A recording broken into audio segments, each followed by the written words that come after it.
Good evening, dear Irpin Bible Church. We welcome everyone who joined our broadcast this evening.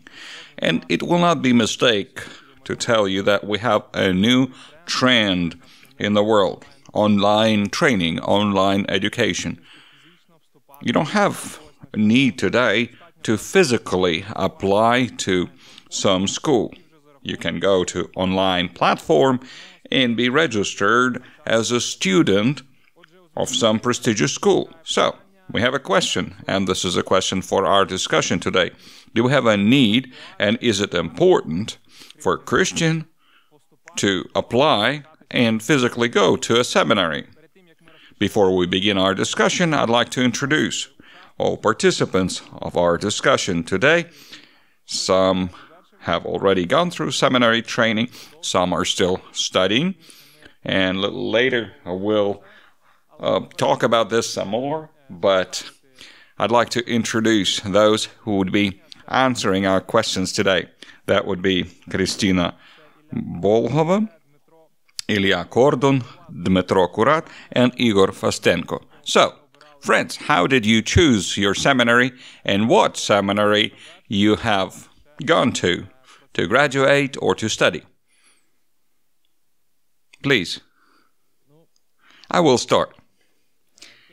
Irpin Bible Seminary, Pastor's Department. I went through 4-year training course, already graduated. How did I choose? I did not have any criteria to choose from. Okay, I have certain professors here or some other qualities. It was simpler. I went to Zaporozhye camp and I met the rector of the seminary, Igor Fostenko. He taught about preaching, about teaching. I liked to listen to him, and I went to the seminary, well, first to their website, then physically, and then I decided to apply. That's how I started. I started studying at the same seminary as Dmitry. I liked the theological views of the seminary, but then I continued at the Grace Bible Seminary. I'm master's student now. I have experience of 2 spiritual seminaries, one in Irpin, that's Institute of Training Church Ministers, and second, Kiev Theological Seminary. The first institute that I went to, the reason and criteria for me was spiritual growth. But second seminary was professional training because I was part of youth ministry team and I decided to go to Kiev Theological Seminary for youth ministry training. I'm now part of Lviv Theological Seminary. This is my second year, and I'm going to be a teacher. Okay, to continue the previous question, what are the right motives or wrong motives to apply to a seminary? Okay, let's not go around the circle strictly. Maybe someone would like to speak first. I think Igor has a response. He's laughing. Of course, there is good motivation and bad motivation, as in everything. If you want to go to a seminary, you should choose the right motivation. For example, I had some fellow students that decided to go to a seminary because they did not want to go to secular school, but they wanted to get higher education. But their study was just the same as they would have in a secular school, and I think they wasted their time. Because if you want to go to a seminary, then it's to apply your studies in the ministry. So you have to go into the ministry right away, practice in the church. Otherwise, why would you need that knowledge? Just to be extra smart? You'll waste your time. And majority of seminary students are shifted off after the first year because they applied just to prove something to themselves or to somebody else, or for knowledge, but not for practical ministry. They just didn't come for the second semester. I'd like to add a wrong motive. If you were forced to study, or you want to get a scholarship, because some seminaries do give scholarship, or you want to be more respected. Oh, I have theological seminary education. Look at me, how great I am. That's a wrong motivation. I'd like to add another thing, or to expand. As I talked to some of my younger brothers, they told me, we'll go to the seminary and we'll learn some theological words, and we'll then teach our pastors, and pastor will be shocked and he will let us preach right away. That's a wrong motive. There are some banal motivations. If you don't want to go to serve in the military and you want to avoid conscription, you need to apply and study somewhere, so some go to seminary. That's a wrong motivation. But then,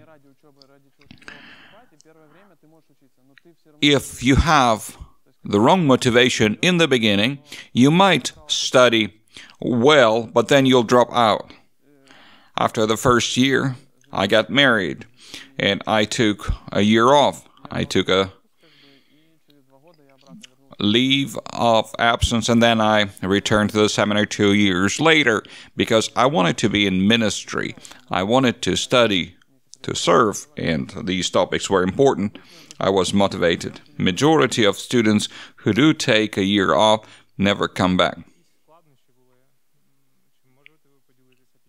What were your difficulties that you might have had as you applied and entered seminary? What are the difficulties for new students? I can tell you my difficulties. First, it was about, let me tell you honestly, I did not have 100% desire. I just wanted to get in if they let me. And I did get in. But in my group, average age of brothers was 40. They were strong, mature Christian, and I'm 19 years old, very few young people. And some of them have come from different cities of Ukraine, and I thought, okay, I'll stay for a couple days and I'll go back home. This is not my thing. This is not what I expected. And then by the end of the first semester, I found some friends, some younger friends, and I got the taste of the seminary studies. That was a great time. I never wanted to leave since. But in the first year, that was a doubt. So, younger brothers, younger sisters, you might see a difficulty in the beginning. Maybe you would not accept atmosphere from the start, but it will pass. Anyone would like to add? Some seminaries have a harder study process. You might be tired of all the assignments or deadlines. When I was studying at bachelor's level, I did not have that many assignments. I felt free. It was not very hard to study for bachelor, but master's level program is much more difficult. Maybe you would list top 2 or 3 convictions that should not be your motivation. If I, for example, go through seminary training, I would be some special kind of a Christian. Did you have this kind of attitude? Well, you need to understand that seminary is full of sinner boys and girls, just like everywhere else. I went to 2 seminaries. We had some that fought and some that swore. Being in the seminary does not make you super saint and super spiritual. People come with their problems, Seminary does not give you some spiritual level.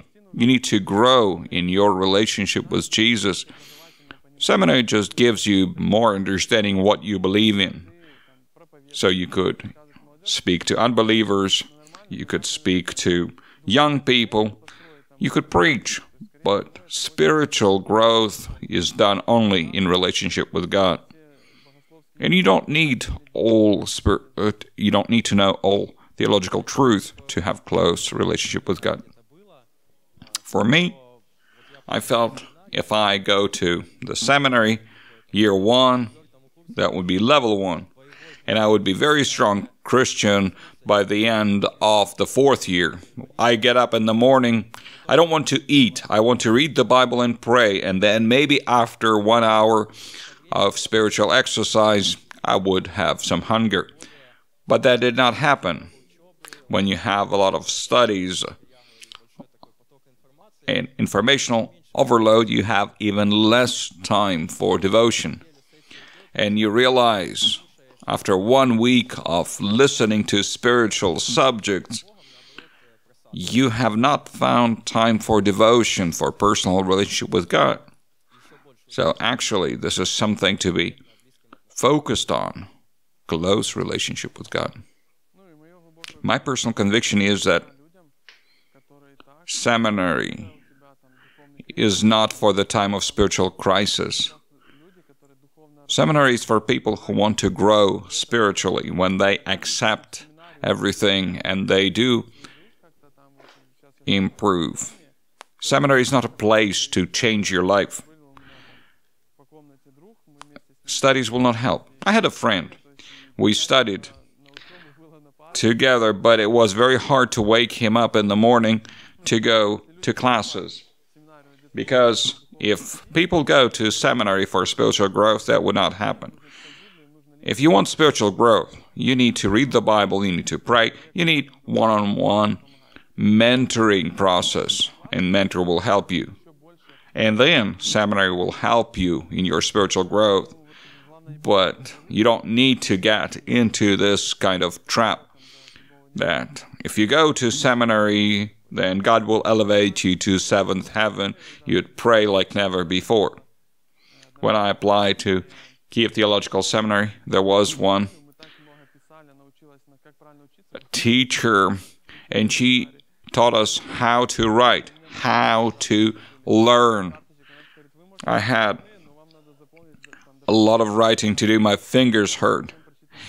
And I had to write cards, 200 cards to return. No homework, but you had to read 7 pages for 1 card. So there is good load at a good seminary. I remember that we were revolting against those cards, but then those cards and card system helped us with all kind of papers, all kinds of writing, because the seminary sets up good system. How to read, how to write, how to summarize what you have read, to organize your learning. It's great, but like Dima said, after a week of studies, you would skip reading the Bible, or you'd read it twice only. You read a lot of spiritual literature, but you lose on relationship with God. So you need to watch every side. Igor is talking about the study process. Can you share, each of you, this teaching process and how this happened with you?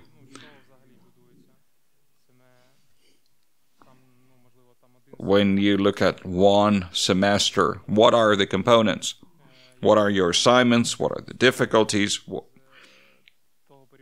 Maybe a story from your study period, or something that you would tell us from recent discoveries. Can you comment? Well, about the process. The pastor's studies, that would be 3 sessions a year, couple weeks each. It would have several subjects like systematic theology, biblical geography, others. The day always starts with Bible hour. You'd have devotion, you'd have Bible study, singing, and prayer. and then we'll study all day long. There will be breaks, 15 minutes each. There will be a lunch break. But about these difficulties with studies, I'll confirm what Igor said. In the first session, brothers would be shy, and they would not complain to the teachers. But then they would start. Because, brothers, you will have very easy time, just 3 books, well, 300 pages each for 2 weeks. Enjoy. And then brothers start asking, when do we sleep? When do we eat? But you need to understand, that would be hard work. It's not just 2 weeks holiday, enjoy. No, you need to get prepared, because this is a very important part of your life, and recreation does not work. And after the session is complete, you're already motivated. Do your assignments, do your reading, do your writing, start right away, and then you'll be ready for the next session when it comes. We have 6 sessions. We come every 2 months, and 1 session is online. Online session is in summer. You go through online studies, and then you submit your assignments online, and you can find more assignments there. The process of studies, 1 week. 1 week in Lviv, and then you'd take turns. One, your professional studies. The other would be some general biblical discipline. For me, the difficulties were the deadlines, because in seminary you'd have specific deadlines that you must follow. If you do not submit your written work in time or reading in time, then it's harder to catch up, because seminary does give you a leeway and gives you time to catch up, but still, it's harder to move forward. And then, the volume of work. Many pages to read, 300-400 pages to read, then written work and video lectures if it's online session. Ilya? I'm part of the master's course now, and I went to the same school as Dima. I have 8 sessions a year, 10 days each. And it's like job. You get a stipend, but the task is very voluminous, very big. 600 pages reading. But then, between sessions, you also read about 1,000 pages. And you have to make a research work between the sessions. A lot of reading. So, a lot of difficulty finding the right time. And the biggest challenge is that, realistically, you think, I've read so much about the Bible and commentaries through the Bible, studies of certain Bible verses, that I forget to read on my own, to think on my own in the morning. With this load of compulsory reading, you lose voluntary reading. Okay, thank you. Provocative question. Do you consider copying somebody else's work a sin, and have you done it? Okay. I had modular studies. When you go for a session of 2 weeks, you study and then you do the assignments. And then I had experience of living with students for 1 year, full-time, and then for another year we went to practice knowledge in a village, and then we would come for modular studies every 2 months to get additional learning. And this first option was very helpful when things changed. When you live with the same brothers for a year, we had 12 people in our group, or 13. Everyone was very kind in the beginning. They were cooking for each other. How can I help you? How can I serve you? Wash your socks or whatever. But then 1 month later, the life was different. We did not have enough food. We would take things from each other. Masks went off, came off, and real life started. You study together, you live together, you need to agree. You had to go to the kitchen and cook for everyone. Or the first one who comes cooks just for themselves, and everybody goes hungry because the first one does not have time. Everyone was difficult. I was difficult. It was hard for us to learn to live together. There was one person that I really did not like, and we were sent for internship as pairs. And I was sent for internship with him, and we had to live for another year with him in the same room. He is very rough, and so am I. And we learned to serve each other, to preach, to help each other for a year. That was a special time, and it did impact my spiritual growth. Kiev Theological Seminary. If I look at my friends, well, I cannot name many because I would come for a module, I would study, and I would go back. I have to study, but it was just hello and goodbye. Cheating, copying somebody else's work is wrong.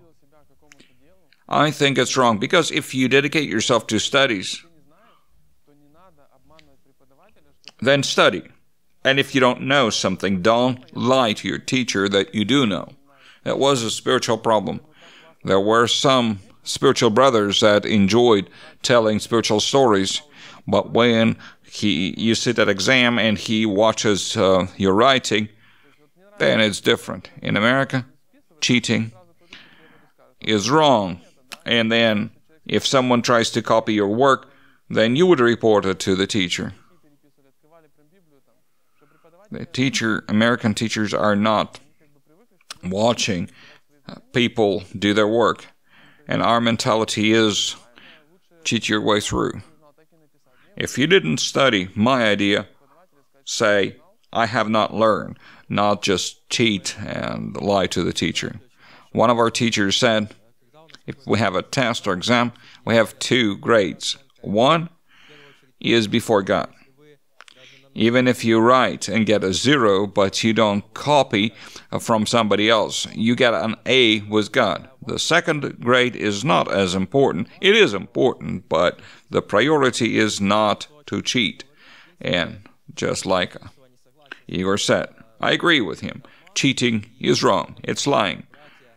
And when older brothers, I had this experience. I was 19, very young, and I see, when I do the writing, I see a pastor, older, and he's asking, Dima, what's your statement? What's your answer to that question? I could not refuse the pastor, but I understand that was wrong. But it was not pleasant. That's a wrong picture. In reality, it's better to eradicate it altogether, but that's a different matter. One thing, did I copy somebody else's work? I honestly do not remember one case. I try to think back, but I suspect when I was studying in the first seminary, I was. But in Kiev Theological Seminary, I was trying to do all my assignment myself. If you learn, then why would you copy? But I tried. At the end of the test, you'd have the question, have you answered everything by yourself or did you cheat? It is yes or no question, and you know whether you cheated or not, and then you have to lie all over again. In my faults, I remember that to every subject you needed to read books, you need some literature. And when I looked through the pages, it's not reading, but you have to write that you have read, and that's not pleasant. You know, they're not asking question, have you paged through 600 pages? The question is, have you read through 600 pages? Seminary students, I don't know whether it's true or not, but there's a joke that after graduation, the person should be excommunicated. What do you think about that joke?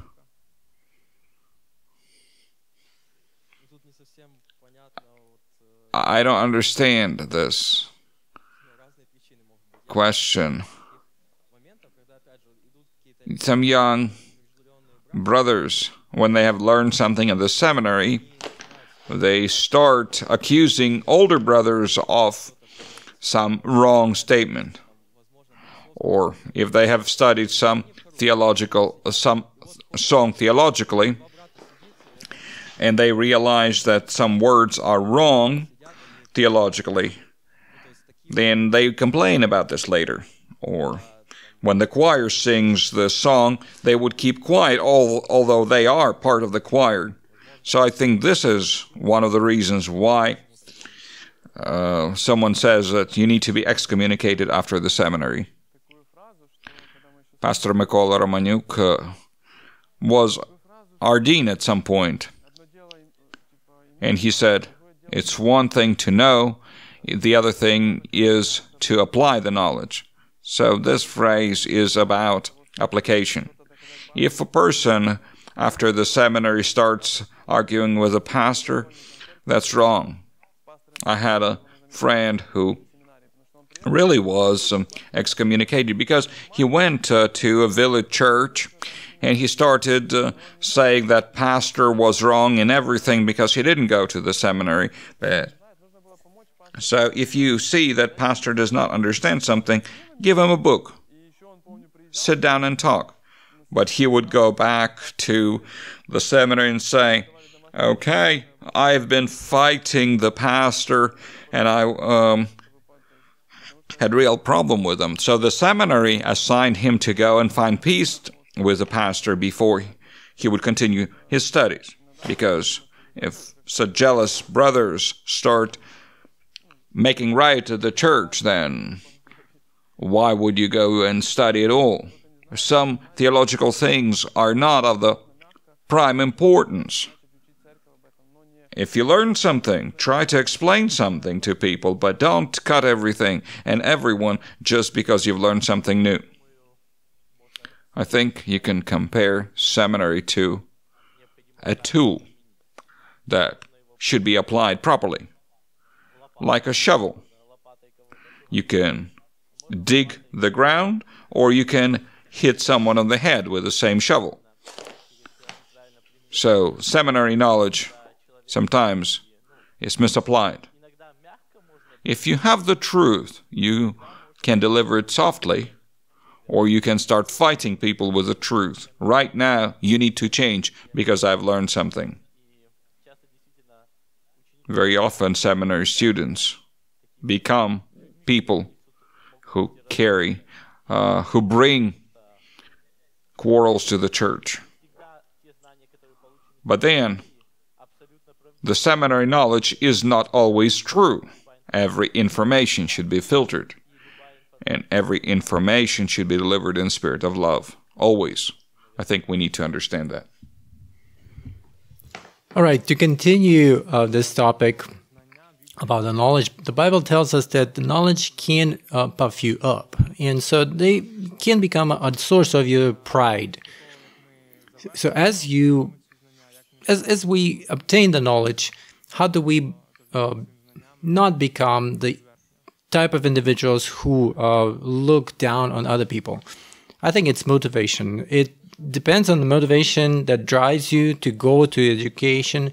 So if your purpose was to know more, to become better, in the sense that you feel smarter, to participate in different discussions, then most likely this is not a correct motivation. So as a result, this pride maybe overblown, and so you will feel like you know better than everybody else, and so we had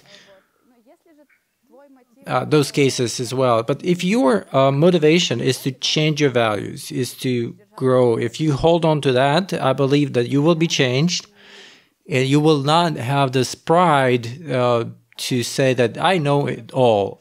I think it very much depends on your relationships with God. For me, I can say that as I finished my first seminary, my motivation was to continue on because I still had many questions that I didn't know the answers for. So the seminary, people who come out of the seminary with believe that they know it all, I believe that these are the people who didn't study well, because people who study well, they study different theories and they understand that they can be both true, and so you can know both theories but lean toward one of them and think this is the most correct one. So for me, in the same way, as I finished the seminary, I had many questions and many issues I learned. I had different perspectives on them, and so the perspective changes over time. I know what I like, but it doesn't necessarily mean that my point of view is the most important, and other people may think differently. And so we had discussions about God's sovereignty, or whether you can lose your salvation, etc. So, but as I finished the seminary, before the seminary, I was against the thought that you can lose your salvation. But right now, I don't even think about. I learn both theories, and I do not know which one I lean toward, because many times there are issues that do not depend on your will, and many times you face the issues that do depend on your will. And so you see both theories, you have learned them well, and they're different. But as you fight, you understand that the fight is absolutely useless, because it has no influence on your salvation. If you died for yourself, you're faithful to God. In both theories, you are saved. And so, for me, I was less inclined to argue, even with my unbelieving friends. Right now, I try not to argue with them, because these arguments never lead you to anything good. They only create conflicts. And if they are ready to hear my opinion, I am ready to share it. If they want to fight over why God doesn't exist, etc., well, it's your opinion, and I respect that. If you want to tell me this, I will listen, but I will not fight over this. So I forgot the question, I'm sorry. To go, what page? Okay, the question is about the knowledge. Can knowledge be the source of your pride? Yes. The thought that I had, it's true that as you obtain more knowledge, as you begin to study the Bible more, you begin to have more and more questions. So when you think that you sort of know everything, I think this is the individual who did not study well. So the more you learn, the more questions you begin to have, and you wish to have the answer for. And if you don't find the answer for this, you don't have to fight over this. You don't have to prove anything to anybody. You can live without any answer. And yes, the knowledge can puff you up if the knowledge is not matching your spiritual growth. So if you're trying to build up your knowledge and you're not building your spiritual growth, if your relationships with God are poor, then most likely you will apply your knowledge in an incorrect way. So in the same way, I would like to agree with the guys here, but for me, personal relationships with God should stay strong. Every day you need to understand that you're sinful, you're not ideal on your own, you need help. But as you acquire new knowledge every day, it's a very popular thing. Guys are arguing on over theological issues. And I hear this from different brothers from time to time. I feel this as they, I think that they're great theologians and they could discuss this and that. I think it's a trap. It's better not to argue too much. And if you do in a good sense, in order to discuss issues, I think you need to do it. And you really need to be careful about your heart. Are you still talking to know the opinion of each other, or you're talking to prove yourself and to prove that your understanding of the scriptures are better? So you need to make sure you have right motivation. So have you ever had a desire to leave, quit, and not to finish your education? And what had held you away from that? Well, I can share. Just recently, I had the desire to leave my study because it was difficult to combine it with different life issues. Every time it becomes more and more difficult, the second year, the tasks are more intense and more difficult. And I thought about whether should I leave or take a break. But fortunately, I was able to finish all my exercises and tasks, and then I hope to continue on time and to finish all my tasks on time so that I will not feel drained. Yes, many times you feel this when you're overloaded, when you feel like you're left behind, you need to catch up, plus you have new tasks, new exercises.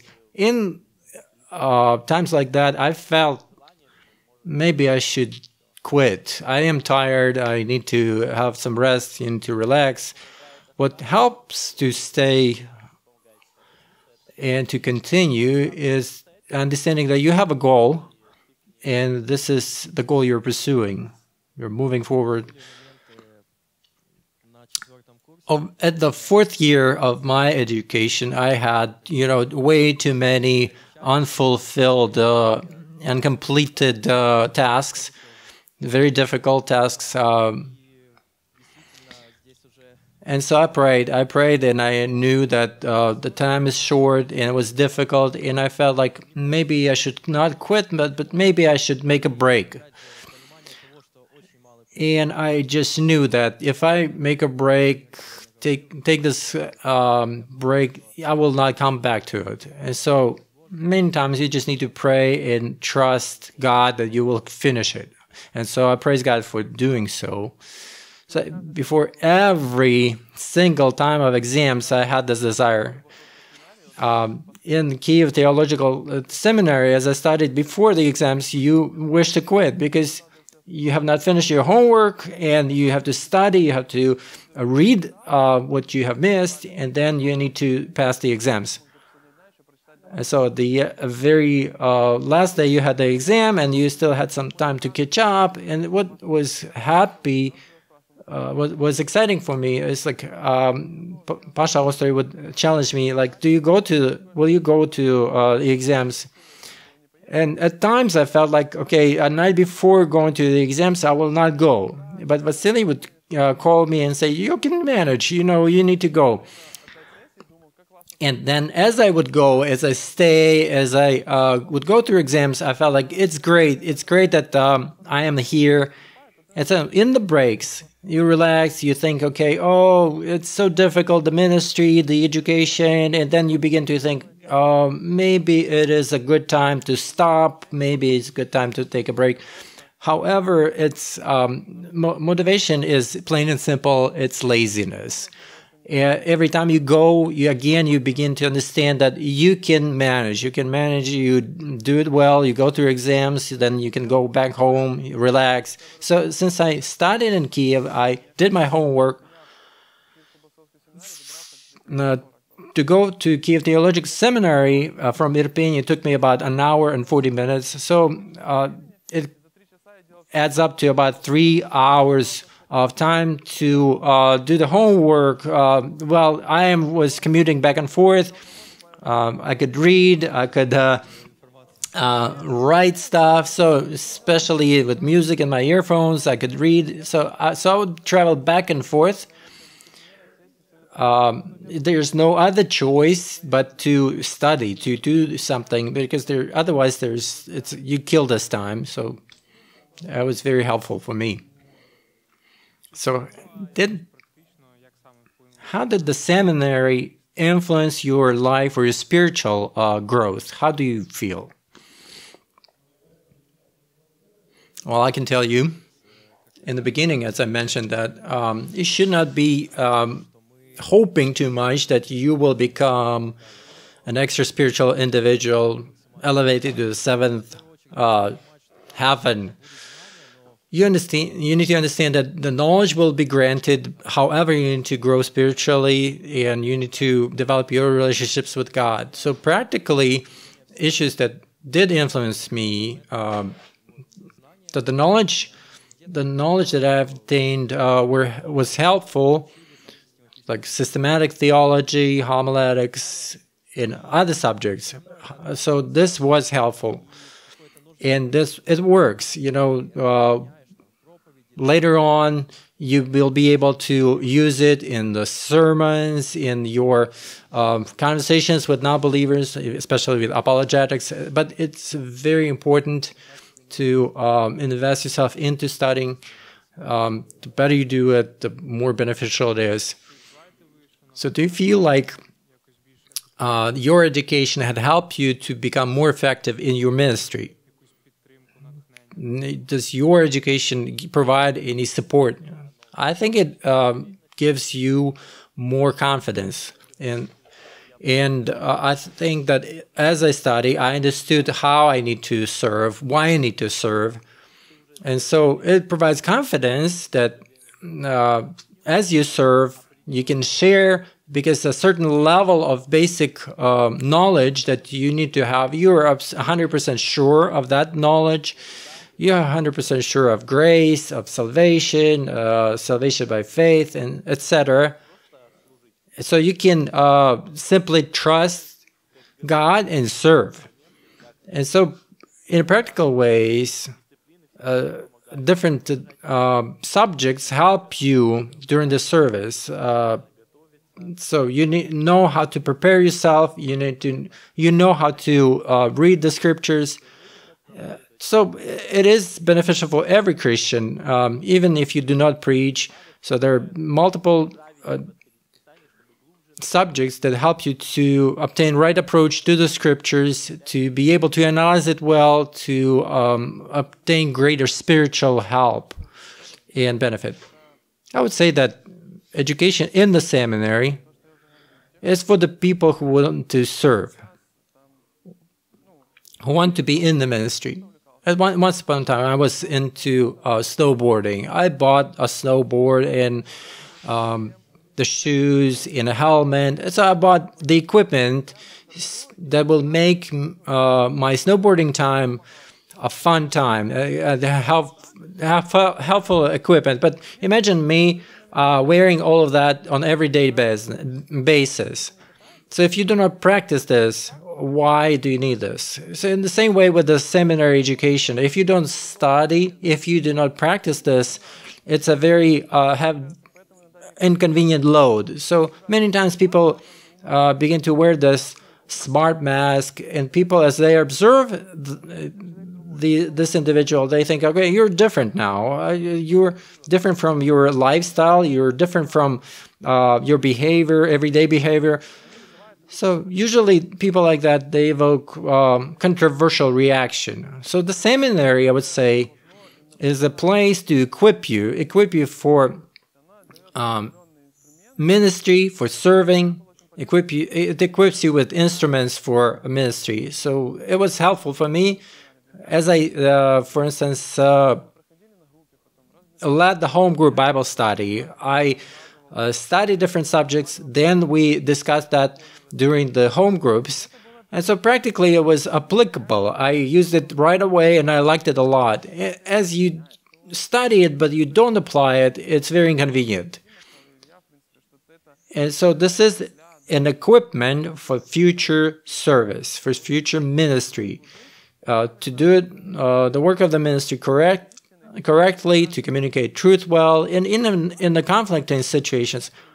Well, I like the fact that how teachers could give you 2 or 3 different viewpoints and correctly communicate them. It's in depth and openly. And so many times you would listen to a teacher and think, okay, which one do you like? So it's the same approach that I have used during the homebrew group Bible studies. I would say, okay, these are the 3 different viewpoints, and this is mine. The one I like the better, the best, I would say. Practice like that helps you to communicate better. So, Igor, you had mentioned that it's a good equipment for those who want to serve or be in the ministry. Well, we all called to service, all called to ministry, but what do we do with those people who are not serving? So, this is like a cruise ship. 10% of people serve, and everybody else is just relaxing, and you will not be able to kick them out and toss them aboard. So even with yourself, like a little bit later, after you have finished the seminary, you begin to understand that my task is to serve and do the work of the ministry.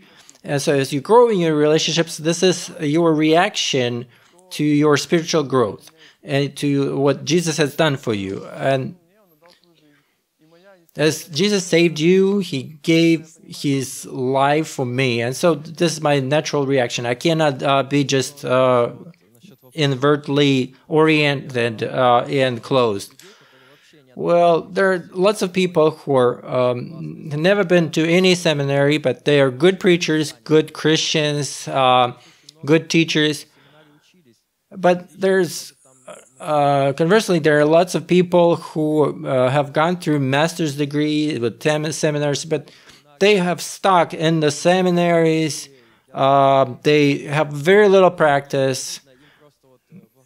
They like being in the seminaries. They like being around their family, and they like theology. They like theological jokes. But these people are ready to teach, but they are not willing to go. As Jesus mentioned, that they need to go and teach all the nations. So had you practiced in your church the knowledge that you have attained in the seminary?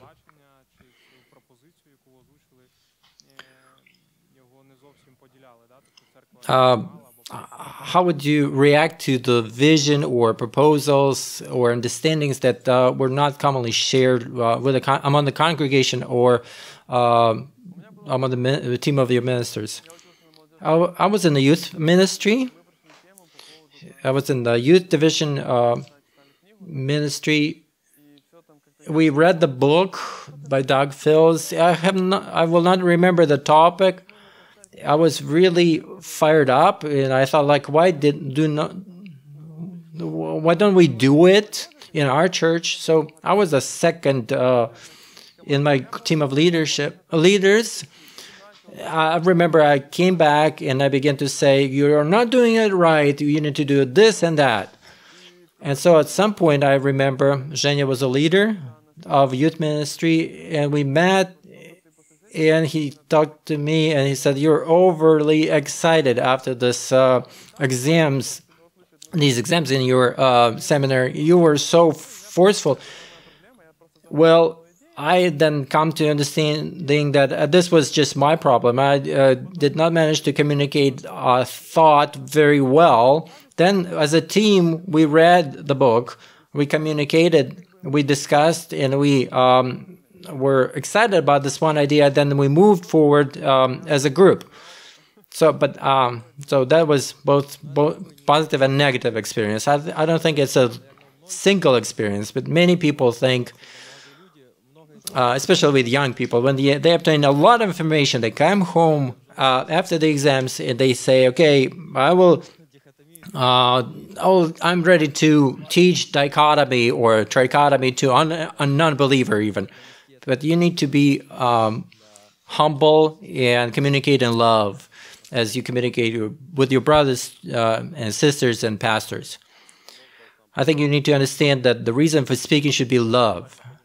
And you need to understand that people who think differently, they also have their own basis for their convictions. Many times you wish to say something, but you need to consider the fact that this individual had studied his Bible as well, and his opinion is based upon something. It's not just a made-up conclusions. So it's a very humbling experience to understand that there are different worldviews and understandings of same verses. And as you understand that your point is to show love and to make the church more effective instead of just more knowledgeable but more conflicting.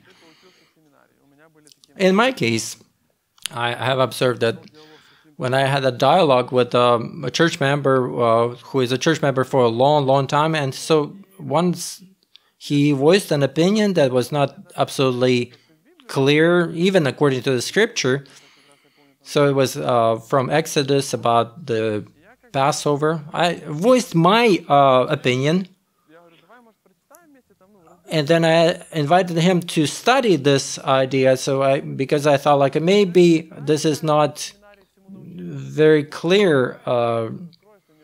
Well, his answer was, "You are telling me the cliches. You just were taught this way. It's not your opinion." And so I felt like I faced that several times. In the discussions, people may think that you don't have your own opinion developed. You're just restating the opinion of your teachers. Well, you need to also show love and say, yeah, brother, maybe you're right. I mean, sorry for trying to change you. Well, in my story, I remember on the first year of my time in the seminary, I went back to my church, and among the youth, it was a question that somebody had, and then I saw that a youth group began to look at me as like, Dima, you must know the answer. Since you were in the seminary, you know the Greek. Okay, and so Ilya is sort of showing me that that's the way to go. But in the reality, you need to understand and you need to explain it to the people around you that, hey, look, I'm still a bare mortal and mere mortal, and I just need to be humble. So an individual who is learning all the time, he is ready to say that, well, I do not know the particular answer to this question, but we can study it together, and he feels fine with that. And it's very important. People who learn continuously, they understand that they do not know much.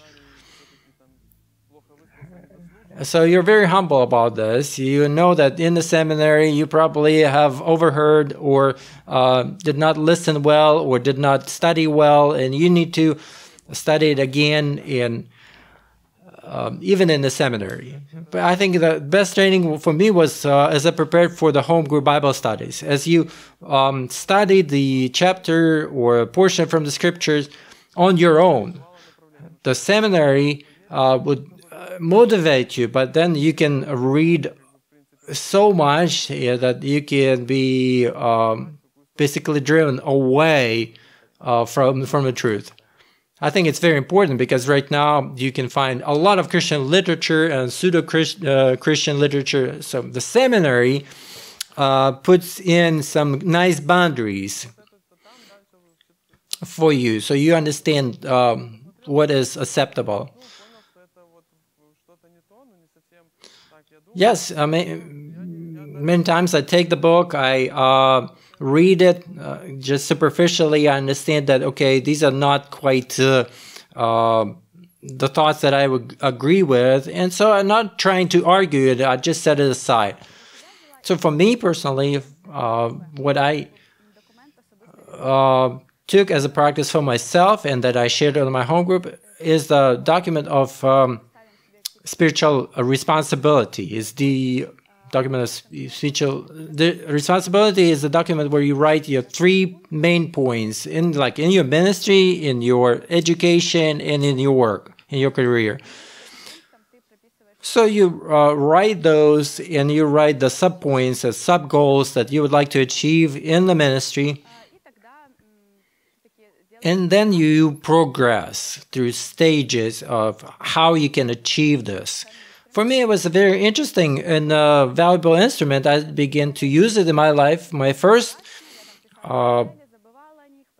attempt was not very successful. I wrote my goals. I forgot about them. And then in the process, then I have learned that, okay, but goal is still there. Since I set my goal, I can come back to it.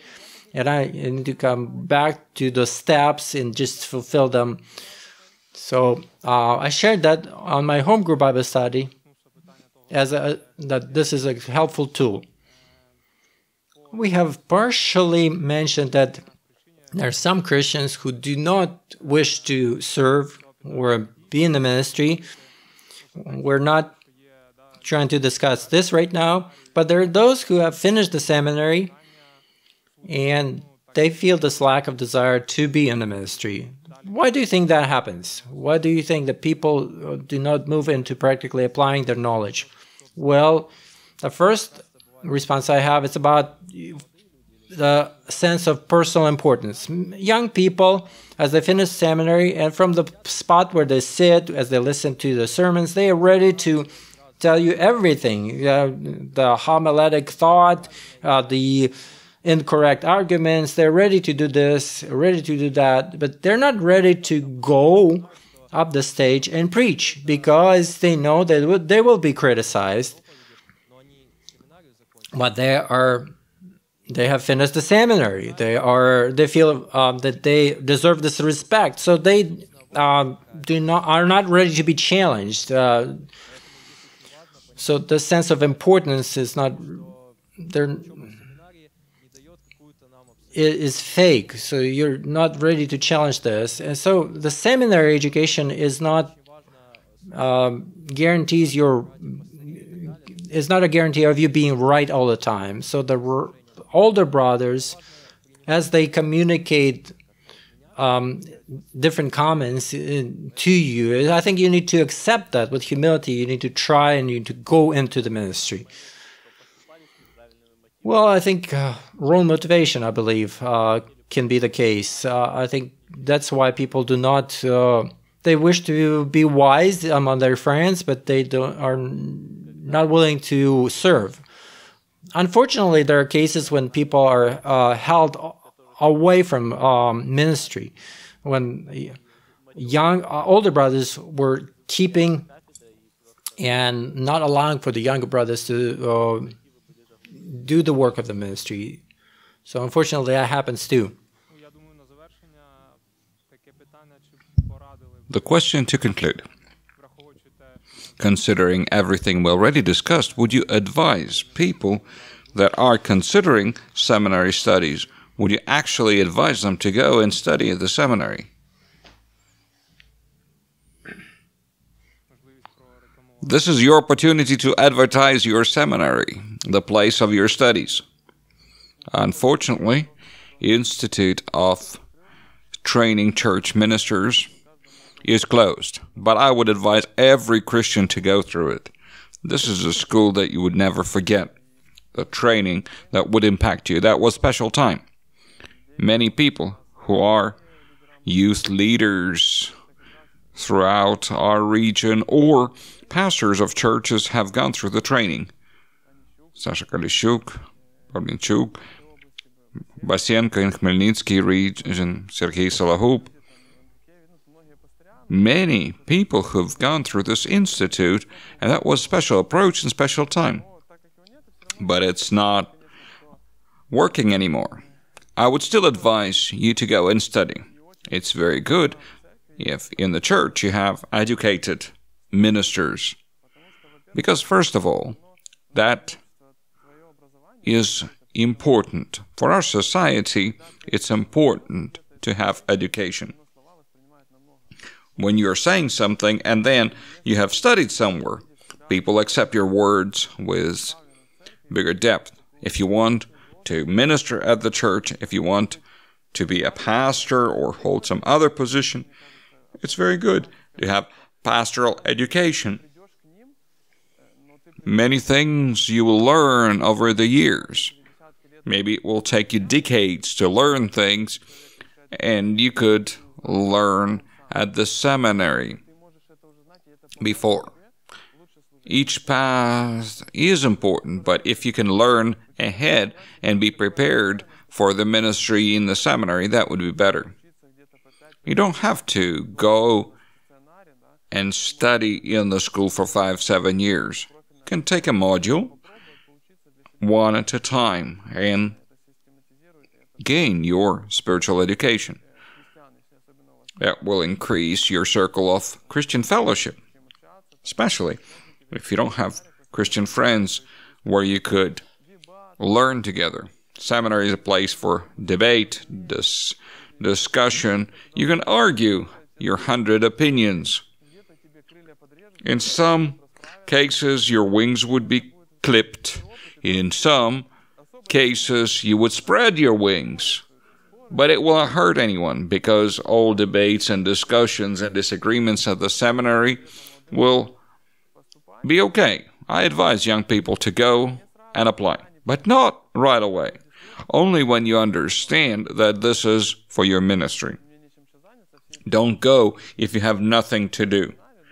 If you have finished high school and have not decided what to do, don't go to the seminary. First, go and serve, and then you will know what department would be good for you. But then, if you want to dig, you need to have a shovel. You need to have a spade. It's always longer to dig with your hands. Spade helps. Seminary is a spade. Will help you dig spiritual truth if you are going to apply. But if it's another tool for your shell to take place and to gather dust, don't go there. Now we have freedom of the gospel. 20, 30 years ago, going to a seminary like today was very difficult. But now, while we still have freedom, while we still have great opportunity, I advise you not to delay this idea. If you have this desire, if you have understanding that this is what you need, go.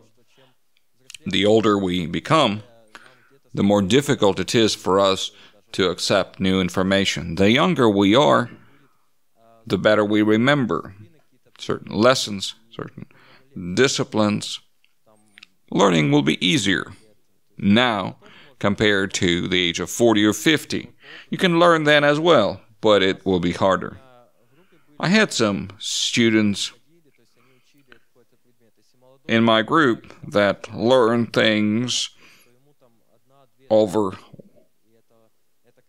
nights, while younger students would take a couple hours to learn the same thing. So don't wait until you're 40 or 45. Go and study now. And then you have wife and children. If you think you are beyond 40 and you're very wise, I'll tell you, I studied with some pastors who were over 60, and they learned hard. They got to know God. It's wrong to think that you're too late, that your age is too big for studies. It's never late. Go and study. It's never too late to study at the seminary. It's never too late to learn God anew. I believe you should go and study at the seminary, because seminary gives you a certain basic knowledge. If you take international mission as an example, it will give you understanding of the mission overall. It will give you basic knowledge of what missionaries should be, how they should train themselves physically and spiritually. Seminary gives you opportunity for practice. It's not just theory, it's practice as well. Seminary allows you to find locations for mission in some other countries. So I think this is a good training instrument for the ministers. Friends, thank you very much for your participation, for your comments, for sharing your experience with us. Thank you, dear viewers, for being with us. We hope that this discussion helped you make your own position about learning, about applying to a seminary. So, see you soon again. God bless you.